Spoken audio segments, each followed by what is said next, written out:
Aman bolsun. Anında жооп берер günü келет. Ар бир сөз үчүн жооп берет бул жигит. Ар бир сөз үчүн жооп берет бул жигит. Ошол протоколду биз азыр башынан баштап кайра иликтеп чыктык.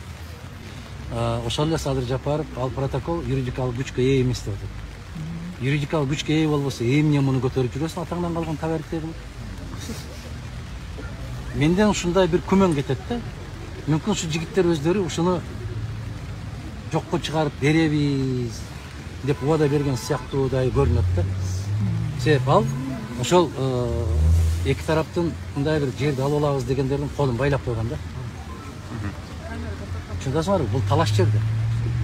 Талаш жер болгондон кийин Лейлек менен Баткендин ортосунда карым катнаш үзүлбөсүн. Биз 2011 жылга чейин Кыргыз эгемен автожолдору деген долбоорду ишке ашырыш үчүн бул 5 долбоордун бири Ош Баткен Исфана. Мына ошол момундай дарыядай болгон жерге эки жагына эки дотторду коюп алып, тажиктердин аскерлери, чек ара кызматкерлери ушундай кайтарып алып, кыргыз кыз келиндерин баарын жалаңаштап чечиндирип алып, ит көрбөгөн коруктарды көрсөтүп аткан жер эле ошол. Азыр келип алып баатырдык кылыштын кажети жок. Мына ошол Лейлектен чыккан, Сүлүктүдөн чыккан, Аркадан чыккан, Максаттан чыккан ар бир жаран Бишкекке чейин бир тамчы бир жердин суусун кечпеш керек. Бир кадам бирөөнүн жеринен баспаш керек. Ал кыргыз жери менен келиш керек, кыргыз жери менен кетиш керек.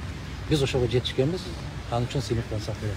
9 жыл бүткөндөн кийин жердин статусу кандай болушу мүмкүн? Жердин статусу эч кандай өзгөрбөйт. Себеп мен дагы бир жолу айттым, аны Садыр да айтып атат. Юридикалык күчкө эмес деп. Жердин макамы бир гана учурда өзгөрөт. Ал делимитация, демаркация. Делимитация, демаркация бир гана учурда болот. Ал эки мамлекет, эки тараптуу ратификация болгон. А бул маселе ратификация дагы кирген эмес.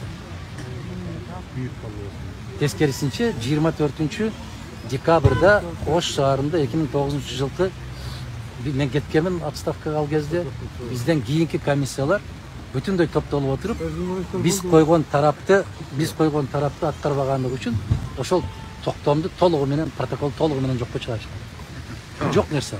Бүткөндү. Макул. Ийгилик, рахмат. Протокол эч качан ратификация болбойт. Мына парламентте отурган Акбөкөндөн сура, парламентте отурган Камчы Кыдыршаевичтен сура. Анан экинчи мына протокол боюнча мен Адахан Кесебаев сөзүн тактап айтып коеюн толуктап. Протокол эч качан жогорку кеңешке ратификацияга кирбейт.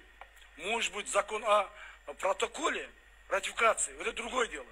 Ошондо сиз өзүңүздүн билбегендигиңизди, сабатсыздыгыңызды айтып коюп атасыз. Протокол кирбейт.